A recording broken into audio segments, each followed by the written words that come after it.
안녕하세요. 이제 드디어 실존적 전회 마무리하려고요. 오늘 터닝 포인트. 제 마음대로 그냥 그 고대 아리스토텔레스, 플라톤, 아리스토텔, 이데아에서 중세 신에서 그 다음에 또 뭐가 들어왔죠? 인간 이성이 들어왔다가 구조주의 들어왔다가 지금은 어디쯤 와 있을까요?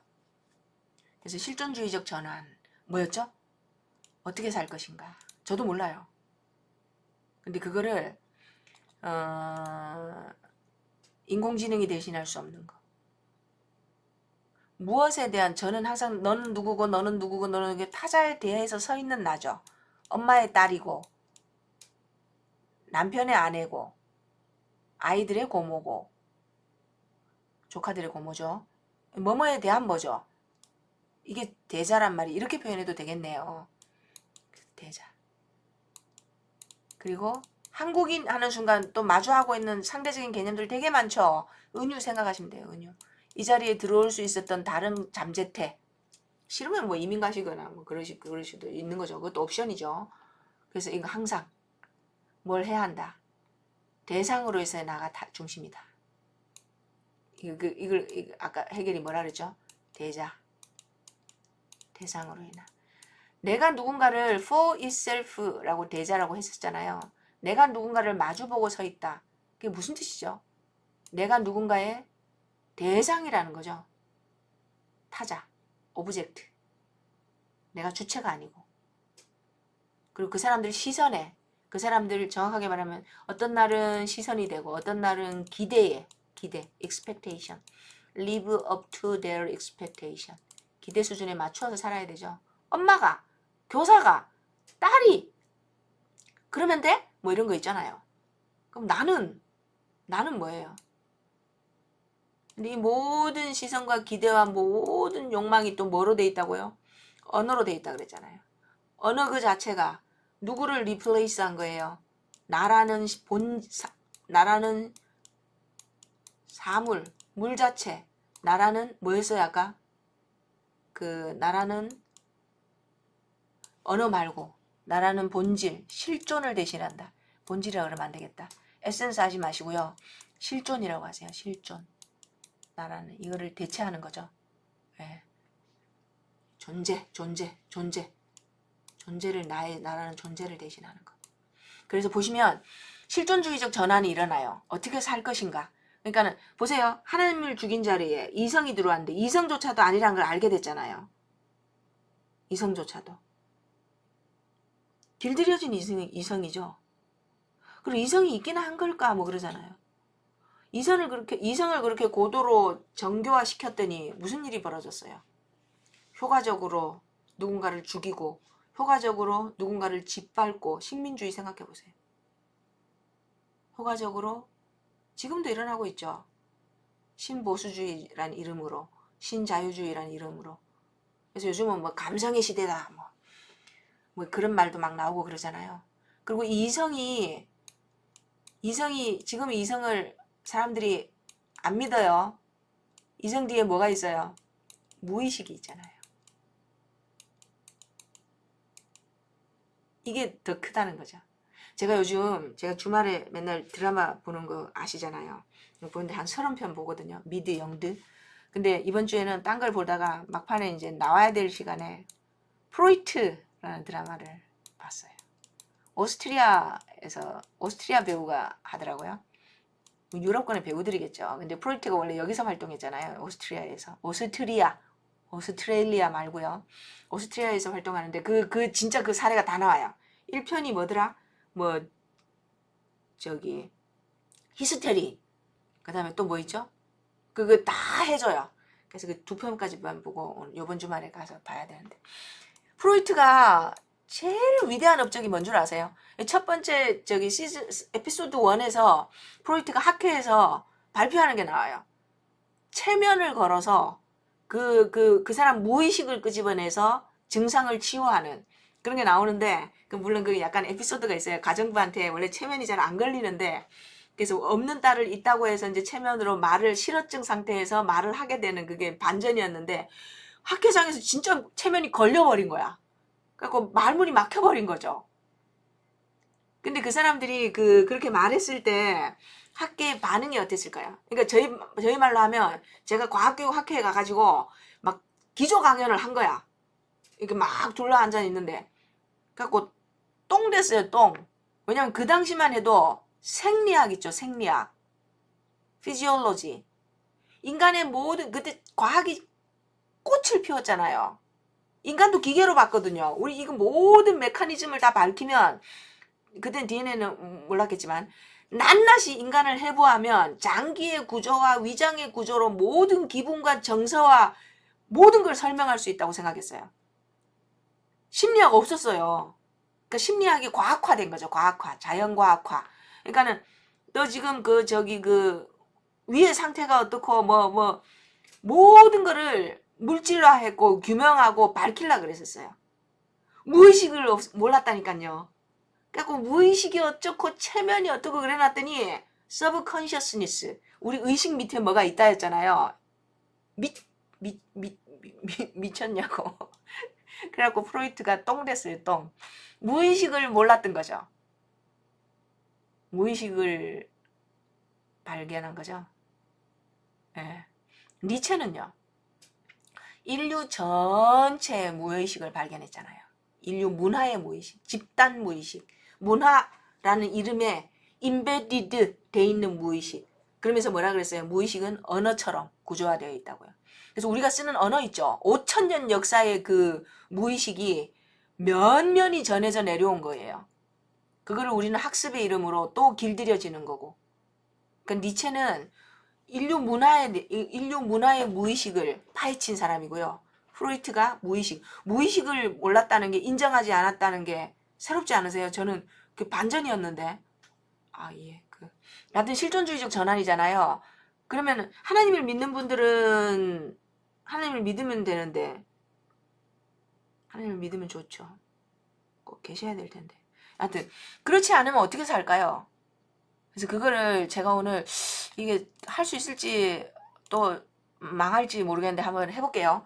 그래서 여기 보시면 저희가 그럴 경우 있죠. 말로는 안 되는데 그림으로 오히려 더 잘 된다든지, 아니면은 말로는 안 되는데 그게 예술의 역할이에요. 시, 소설 다 돼요. 소설은 좀 더 이렇게 생활세계에 가깝다, 누군가의 경험이다, 우리와 좀 직접적이다라는 그게 있어서 그렇고, 시 같은 경우는 이렇게 뇌리를 때리잖아요. 그림도, 예술도 있죠. 좋은 거. 아니면 좋은 풍광, 자연 다 돼요. 실존주의. 이 양반, 이분들 까미, 카프카, 샤르트르. 이 타인은 지옥이다. 이렇게. 그래서 여기 보면 이 사람들이 뭐라 그랬냐면요. 하이데거가 어려워요, 이분도. 해결하고 하이데거가 제일 어려워요. 하이데거가 뭐라 그랬냐면요. 우리는 우리를 잊고 산다고요. 현존재. 우리는 우리의 존재를 잊고 산다. 존재를 잊고 산다. 그리고 우리는 존재자하고 존재를 잊고, 존재 망각의 시대.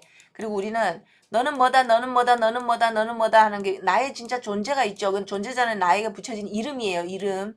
나에 붙여진 명사들 있죠. 이름. 이걸로 대체되어서 살아가고 있다고. 너는 선생이고 너는 여자고 이거 말고. 근데 나의 존재를 망각하고 산다. 그런 얘기 한 사람이고요. 그 후설이 의식철학, 관념에 의해서 우리가 의미를 인식한다라고 했는데, 하이데거 그게 아니고 나의 존재로, 내 이 존재가 그 의미를 해석하는 거다라고 바꿔버렸잖아요. 그래서 하이데거가 이렇게, 이 사람은 오늘 여러 가지 단어가 나올 텐데 하나만 기억하시면 될 것 같아요. 일상 속에서 살다가, 일상 속에 빠져 살다가, 진짜로 그렇게 말했어요. 일상 속에 빠져 있다가 어느 날 문득 불안이 찾아와요. 불안이. 가끔씩 그런 여러 계기가 있죠. 불안을 통해서 뭐를 깨닫게 되냐면요. 아, 나는 언젠가 죽을 수밖에 없구나. 그걸 깨닫게 돼요. 우리 모두 죽잖아요. 그럼 어떻게 살아야 돼요? 그래서 이런 거를 우리가 하도 이 일상 속에서 빠져서 오늘이 영원할 것처럼 배불리 먹고 미래는 지금 오늘에 푹 빠져가지고 제멋대로 오늘이 영원할 것처럼 맛있는 거 먹고 돈, 쾌락, 욕망을 추구하면서 오늘이 영원할 것처럼 살잖아요. 그러다가 갑자기 막 이렇게 쿡 죽기도 하고 뭐 이렇게 가잖아요. 근데 그렇게 하지 말고 제대로 사는 거를 하이데거가 뭐라고 얘기했냐면 언젠가 죽을 수밖에 없다는 건 모든 인간의 숙명이잖아요. 인간이니까 뭐 죽고 나서 천국 간다는 보장도 없고 어디에 기대어 사세요? 오늘은. 그래서 우리는 세계 속에 내던져져 있다. 이렇게 뭐 태어나고 싶어서 태어난 분도 계시겠지만 태어나 보니 이렇게 내던져져 있잖아요. 그리고 우리의 마지막은 종착 우리는 죽음으로 달려가는 존재죠. 그래서 이게 정말 허무하구나. 아주 처음으로 죽음을 느꼈을 때 있으시죠? 저는 초등학교 때 참 괴로웠어요. 왜냐면 죽는다는 게 너무 이렇게 아찔했거든요. 초등학교 때 참 맨날 죽음을 안고 살았던 것 같아요. 근데 지금은 이제 일상성에 빠져 있죠. 하이데거가 말하는 이 일상성에 빠져서 잡담이나 즐기고 돈, 쾌락, 욕망을 쫓으면서 그렇게 우리가 이렇게 살고 있다 그랬어요. 근데 이 세 분의 소설가가 저희한테 말로 해서 못 알아들으니까 이게 철학 언어로 못 알아들으니까 이분들이 쓴 소설로 이거를 실존적 전환을 일깨우고 있대요. 그래서 보세요. 그래서 하이데거가 뭐라 그랬냐면 네가 언젠가 죽을 수밖에 없기 때문에 죽음으로 앞서 달려가서 너의 죽음을 선구적으로 달려가서 네가 죽을 수밖에 없는 존재라는 것을 좀 파악해라. 너의 죽음을 보고 이제 선구자 할 때 그 선구예요. 포러너 달려가서 선취해서 너의 무성, 네가 이 허망한 존재임을 좀 깨달아라. 무로 돌아갈 거 아니에요. 그럼 이 세상이 공허하죠. 아유, 내가 뭐 하려고 이렇게 안달복달해서 오늘 하루도 치열하게 살았구나. 밥은 2번 먹었고 뭐 이렇게 있잖아요. 커피는 13잔을 마셨으며. 그래서 이게 너의 죽음을 알고 그리고 네가 지금 오늘 어떻게 살아야 될지를 한번 재정립해봐라. 그렇게 한평생을 살다 가라고. 그걸 얘기했대요. 근데 우리는 이거 잘 안 되죠. 죽음으로 앞서 안 달려가고 싶죠. 오늘 바빠 죽겠는데 무슨 쓸데없는 헛소리를 하고 있어. 그러잖아요. 그거를 이제 깨닫게 해준 소설 하나가 까미의 이방인. 이방인에서 메르소, 그 주인공이 누구죠? 메르소인가요? 그 양반이 왜 이방인이에요? 선생님들 왜 그럴 때 없으셨어요? 이방인하고 부조리 그리고 시지푸스의 신화 월화수목금토일 우리가 시지푸스죠. 그 뭐죠? 시지푸스 신화 아시죠? 돌멩이 굴려서 막 올라가면은 또 굴러내리고 올라가면은 또 굴러내리고 월화수목금토일 11살, 21살, 31살, 61살, 70살 몇 살까지 살지 모르지만 정말 월화수목금토일 사시잖아요. 근데 그 부조리에서 느껴진 부조리가 뭐예요? 이치에 안 맞다고요. 이치에 안 맞다. 조리가 이치예요. 이치에 딱 들어맞는. 근데 그게 아니라고요. 영어로 이게 지금 이 부조리는 한자가 너무 어려워가지고 영어를 찾아봤더니 irrational, 이성적이지 않은. 그 다음에 unreasonable, 리즈닝에서 벗어난 그런 뜻이에요. 진짜로 이성적이지 않은. 이거 뭐야 이렇게 왜 이렇게 부조리해? 이거 뭐지? 라고 하는 거. 이게 뭐냐면 정확한 철학적 용어는 이거 철학쌤이 풀어주신 건데요. 부조리란 모든 게 낯설게 보이는 거다. 그리고 정확하게 말하면은 부조리란 도중에 끊겨가지고 나중에 한번 편집해서 이어 붙여 볼게요. 부조리까지 설명드리고 이게 도중에 저는 30분을 떠들었는데 멈춰버렸습니다. 그래서 부조리는 뭐였냐면 이렇게 unreasonable, 이치에 맞지 않는다. 굉장히 평소에 이 의미세계에 잘 맞춰 살아가고 있다가 낯설어 보일 때. 그래서 제가 이상한 비유 들었죠. 어머니가 바람이 났다. 아니면은 아내가 결혼한다. 뭐 이런 거 있잖아요. 아니면 그 저기 공포 영화에서 아기가 엄마 손 꼭 잡고 가는데 엄마가 이렇게 쳐다보면서 내가 네 엄마로 보이냐? 그럴 때. 그 넌센스 있잖아요. doesn't make any sense라고 할 때. 이게 뭐냐면요. 평소에는 너무나 익숙하던 게 여기 정확하게 이렇게 낯선 주변 환경에 어느 날 문득 실존적으로 직면한 명징한 인식. 이거 뭐지? 라고 하는 거 있죠. uncanny 라고 할 때도 있고. 그러니까 내가 의미 속에 길들여져 있는데 그게 모두 무의미하게 될 때, 낯설게 보일 때, 섬뜩하게 보일 때, 그게 부조리래요. 그럼 이 순간에 존재의 의미가 무가 돼버리죠. 엄마는, 아내는, 뭐 선생은 이게 다 이렇게 무위로 돌아가 버리는, 이렇게 될 때. 이게 왜 그러냐면 저희가 이게 철학, 저도 이게 저기 하이데거 너무 어려워가지고 해결도 그렇고 건너뛰려고 그랬다 그랬잖아요. 근데 하이데거가 뭐라 그랬냐면 네가 언젠가 죽을 수밖에 없다는 걸로 앞서 달려가서, 선구자 달려가서 너의 죽음을 보고 죽음을 파악하고 그리고 지금 어떻게 살 것인가를 다시 정립해라, 이렇게 말했잖아요. 근데 저희가 이렇게 글로 배우는 게 제일 어려워요. 그래서 이 뛰어난 예술가들이 시, 그림, 소설, 음악 이런 분들이, 왜냐면 이 양반들은 그 시를 읽을 때 가끔씩 훅 하고 와닿는 거 있죠. 저희가 이성으로, 이게 잘 쓸 수도 있고 이게 문제점도 많지만 가끔씩 얘가 우리를 흐리게 하거든요. 이성으로 스크리닝 하기 전에, 의식화하기 전에, 언어화하기 전에, 그 전에 그걸 훅 두드리는 게 이 예술 작품을 봤을 때 아니면은 또 시를 읽었을 때 그런 거래요. 그래서 오히려 더 설득력이 있을 수도 있대요. 그래서 이분들이 쓴 글에 아까 말씀드렸죠. 이 죽음으로 달려가 보고 그거를 네가 죽을 수밖에 없는 존재라는 걸 깨달으라 그랬는데 하도 안 하니까 이 변신. 그레고리 잠자가 자고 일어났더니 벌레가 돼버린 거예요. 그럼 어떻게 돼요? 그 벌레 되기 전에는 뭐였죠? 오빠고 그 집의 가장이었고 든든한 아들이었고 생계를 유지하게 하는 그 저기 빵을 살 수 있는 모든 집이 굴러가게 하는 핵심이었거든요. 근데 벌레가 되고 났더니 원치 않았는데 그 모든 이름자리, 나의 역할, 오빌리게이션으로부터 자유롭게 돼버린 거예요.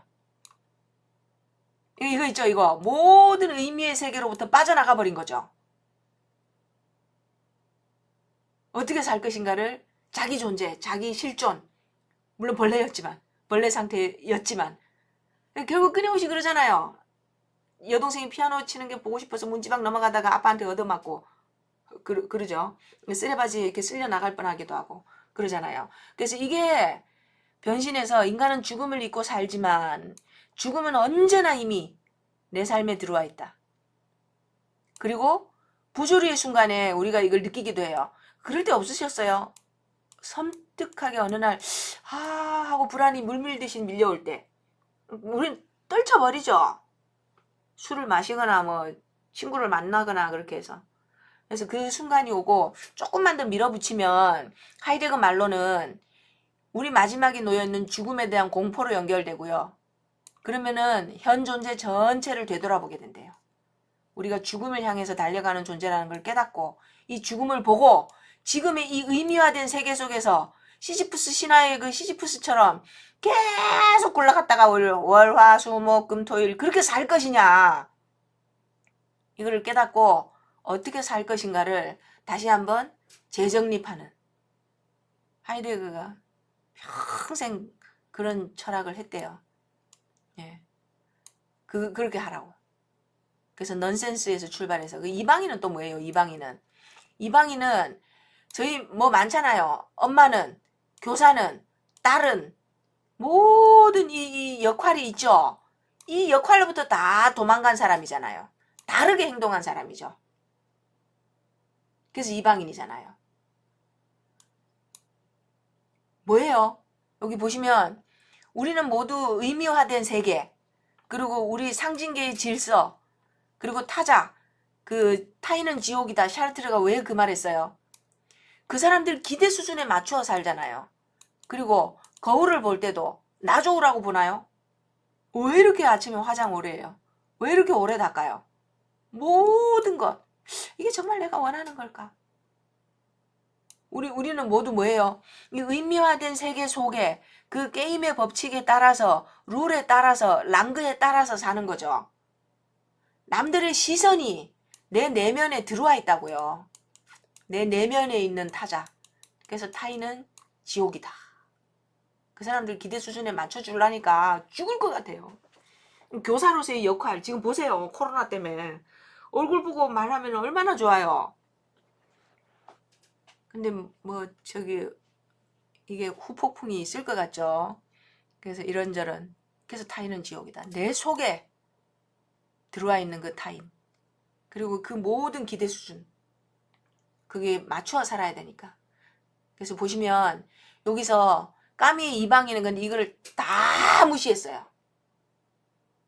상징계의 질서를 아들은 어머니가 돌아가셨을 때 아들은 연애하고 술 마시고 놀러 가고 그러면 안 된다는 거예요. 울고 불고 해야 되는데 울도 안 하고 담배만 뻑뻑 피우고 지할 거 다 하고 애인이랑 데이트도 하고 그랬거든요.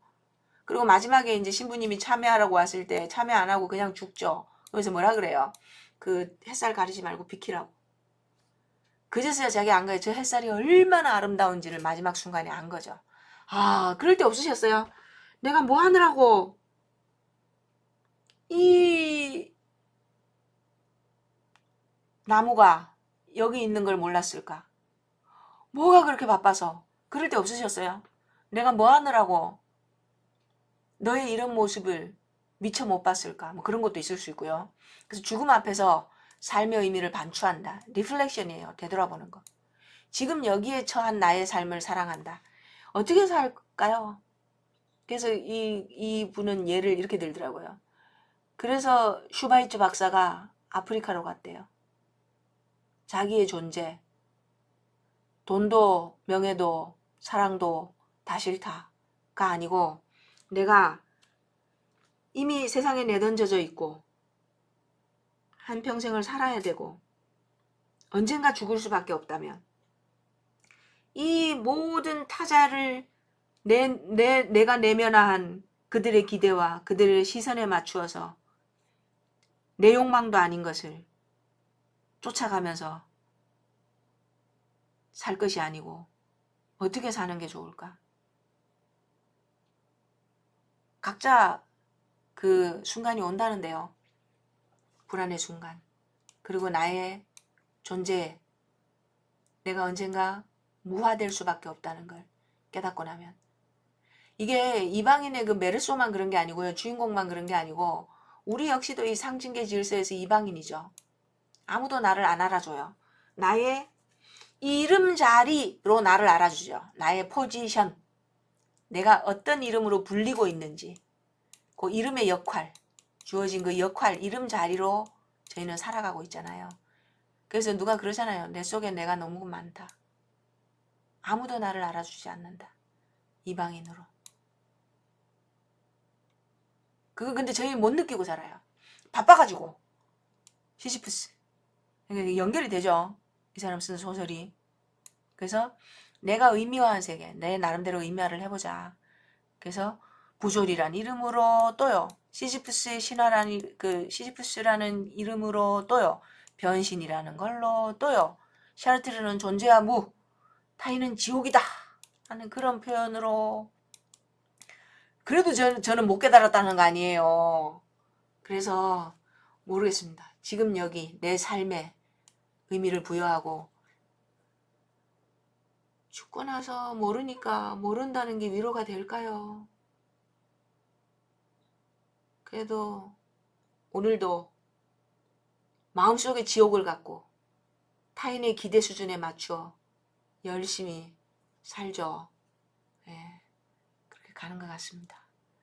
그래서 이번에는 몇 개로 이렇게 클립 때문에 잘랐는데 아이고 3시간 넘었구나. 그 3가지 전에 코페르니쿠스 더 이상 우리가 중심이 아니구나. 그 다음에 언어적 전에 비트겐슈타인 얘기도 했고요. 그 다음에 실존주의적 전에, 실존적 전에. 혁명이에요, 혁명. 저희 과학 철학의 용어로 바꾸면 그 패러다임 시프트라고 얘기했던 구조가 바뀌잖아요. 랑그가 바뀌잖아요. 패러다임이 바뀌잖아요. 그럼 예전처럼 안 보여요. 그 의미가 다 달라져요. 그리고 변명. 제가 아까 히스토리는 이미 뭐라 그랬죠? 해석된 의미. 해석이라고 말씀드렸죠.